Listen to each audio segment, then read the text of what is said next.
আসসালামু আলাইকুম। প্রতিবারের মতো আজ একটি ভিডিও নিয়ে আসছি মাইক্রোসফট এক্সেল এর। আজকের এই ভিডিওটির মধ্যে আমি আপনাদেরকে একটি টপিক দেখাবো।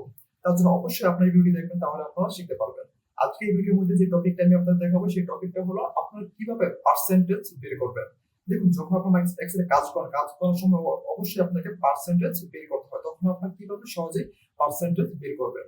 তার জন্য অবশ্যই আপনারা এই ভিডিওটি দেখবেন, তাহলে আপনারা শিখতে পারবেন। তার জন্য আমাদেরকে কি করতে হবে? আমাদেরকে একটি ফর্মুলা ব্যবহার করতে হবে। তার জন্য আপনারা অবশ্যই আপনারা এই ফর্মুলা শিখে রাখবেন। এই ফর্মুলা শিখে রাখলে আপনারা সহজেই কাজটা করতে পারবেন। তার জন্য আমরা দেখি ফর্মুলাটা কিভাবে আমরা ব্যবহার করে আমরা কাজটা করতে পারি। এখানে মার্কস নিয়েছি, আউট অফ নিয়েছি, পার্সেন্টেজ আমরা নিয়েছি। এখন আমরা কি করব? পার্সেন্টেজ বের করব। তখন আপনারা কি করবেন? পার্সেন্টেজ এর উপরে গিয়ে আপনারা এখানে ক্লিক করবেন। দেখুন, ক্লিক করার পর আপনারা এখানে একটি ফর্মুলা ব্যবহার করবেন। তার জন্য কিবোর্ড থেকে আপনারা ইকুয়াল বাটন প্রেস করুন।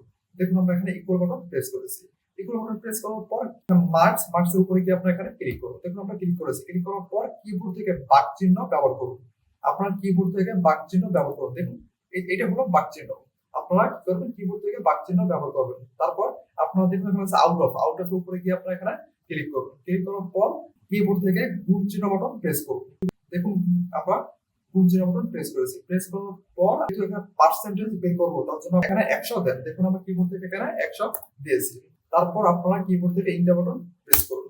দেখুন, এখানে আমাদের পার্সেন্টেজ চলে আসছে। প্রত্যেকটা আপনাদের ফর্মুলা ব্যবহার করে এইভাবে বের করতে হবে না। তার জন্য তার উপরে গিয়ে আপনারা এখানে ক্লিক করুন। ক্লিক করার পর দেখুন, এখানে মাউস টানার পর দেখুন এখানে একটি প্লাস আইকন আসছে। প্লাস আইকন আসার পর মাউস দিয়ে চেপে নিচে নিয়ে আসুন। দেখুন, আমাদের পার্সেন্টেজ চলে আসছে। মার্কস করুন। মার্কস করার পর এন্টার উপরে ক্লিক করুন। দেখুন, আমাদের এখানে চলে আসছে। তাহলে আপনারা সহজে এই পার্সেন্টেজটা আপনারা এখানে বের করতে পারেন। তার জন্য অবশ্যই আপনারা এই ভিডিওটি দেখবেন, তাহলে আপনারা শিখতে পারবেন। যদি ভিডিও ভালো লাগে অবশ্যই আমাদের চ্যানেল সাবস্ক্রাইব করুন, লাইক, কমেন্টস করুন। আমাদের হবে পরবর্তী ভিডিওতে। ভালো থাকবেন, সুস্থ থাকবেন। সবাইকে ধন্যবাদ।